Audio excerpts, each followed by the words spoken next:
Bien, alors on va commencer si vous voulez bien, il est 10h05. Donc je vous remercie tout d'abord de votre présence dans ce 11e colloque de l'ASL, si j'ai bien compté, c'est le 11e.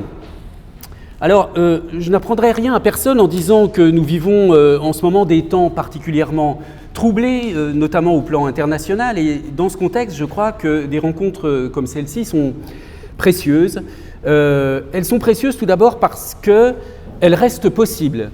Même si la surcharge administrative que subissent les universitaires tente à les limiter, faute de temps, la pression produite notamment par les appels à projets conduit de nombreux collègues, on le sait, à limiter leur implication dans la discipline, à leurs obligations d'enseignement et à la réalisation des projets pour lesquels ils ont obtenu des financements selon un calendrier si impératif qu'il ne laisse souvent que le temps du repos.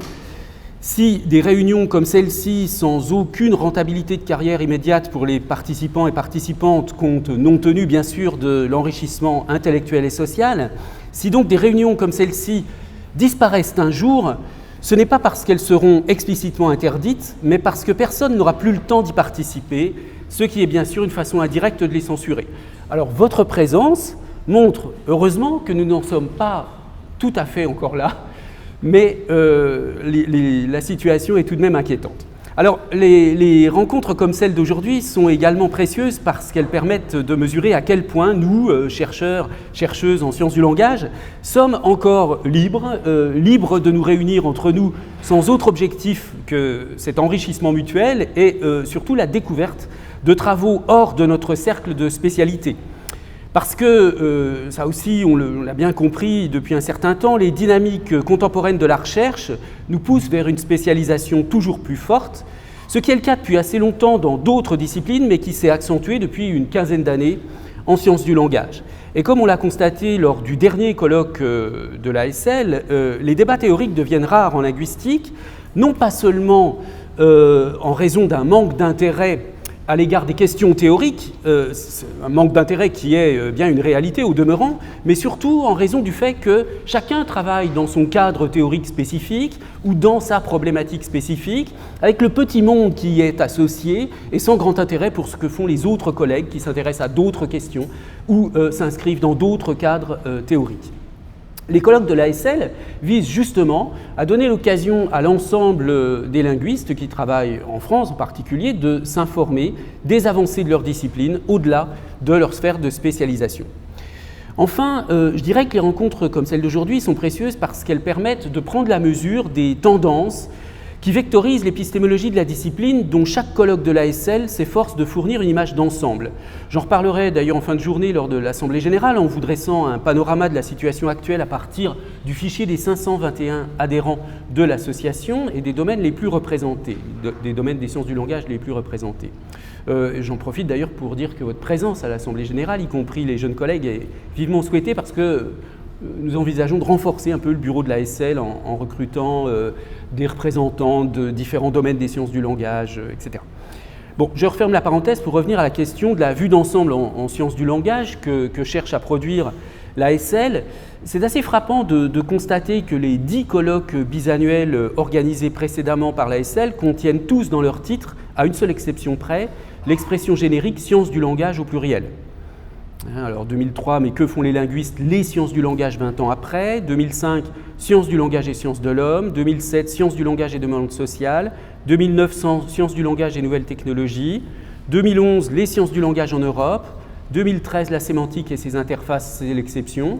2015, sciences du langage et neurosciences. 2017, les sciences du langage et la question de l'interprétation. 2019, les sciences du langage face aux défis de l'interdisciplinarisation et de l'interdisciplinarité. Et 2021, de l'héritage des savoirs à leur transmission en sciences du langage. Bon, et la rencontre d'aujourd'hui ne fait pas exception, quoi de neuf chez les linguistes, les sciences du langage, 40 ans après. Alors, comme cela est rappelé dans le programme du colloque, cette rencontre se situe 20 ans après la parution des actes du colloque de l'ASL intitulé « Mais que font les linguistes? Les sciences du langage 20 ans après », qui était en fait le premier de la série, sauf erreur. Et l'intitulé de ce colloque, qui avait lieu en 2003, faisait lui-même allusion à l'année de fondation de l'ASL, 1983. Nous sommes donc aujourd'hui un peu plus de 40 ans après la fondation de l'ASL, Et je crois qu'on peut estimer que la discipline, en 40 ans, a acquis une position stable dans le paysage académique français. La linguistique s'est stabilisée dans les cursus universitaires, non sans une grande diversité, certes, dans le détail des cursus, des formations. Les thèses sont nombreuses. J'ai vérifié, il y a 700 thèses en cours en ce moment en linguistique, dont un peu plus de 100 nouvelles inscrites depuis 2024. Les revues de linguistique continuent d'exister grâce aux bibliothèques, en dépit d'une diminution du nombre d'abonnements. Les colloques sont également nombreux et sur des sujets très divers. La discipline se porte bien, donc, mais justement, elle se développe dans tant de directions qu'il devient très difficile d'en avoir une vue d'ensemble, d'autant qu'un certain nombre de développements des sciences du langage se font aujourd'hui en lien avec d'autres disciplines. Sciences cognitives, informatique et intelligence artificielle, études littéraires, droit, éthologie, sciences sociales, etc. Le colloque d'aujourd'hui, consacré aux innovations dans la discipline, ou tout au moins à ce qui peut être perçu comme innovant, illustre très bien comment ce renouvellement s'effectue au contact avec d'autres domaines du savoir.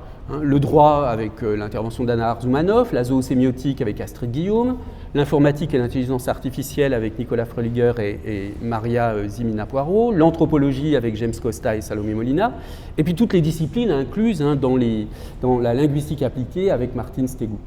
À quoi s'ajoute une autre sorte d'innovation qui est assez caractéristique de la période contemporaine, liée aux différentes formes de médiation des sciences du langage, dont nous parlerons Julie Neveu et Romain Filstroff. Le fait que les sciences du langage évoluent au contact d'autres disciplines et mieux encore qu'elles se renouvellent au contact d'autres disciplines montre une forme de souplesse, de plasticité dont on ne peut que se réjouir. Mais bien sûr, cela n'est pas sans risque d'éclatement des sciences du langage. Une partie de la linguistique pourrait ainsi être totalement absorbée dans d'autres disciplines, dans la psychologie cognitive, une autre dans l'informatique, une autre encore dans la philosophie, la littérature, le droit, que sais-je. La circulation des savoirs relatifs au langage et aux langues devrait donc s'accompagner d'une perspective générale, théorique si on veut, qui, elle, relève strictement de la linguistique. C'est donc cette perspective générale que nous allons tâcher de faire apparaître à partir des questionnements spécifiques proposés par les intervenantes et intervenants d'aujourd'hui. Et je terminerai ce propos introductif en les remerciant très chaleureusement au nom du bureau de l'ASL et de l'ensemble des adhérents. Voilà, donc merci à tous de votre présence.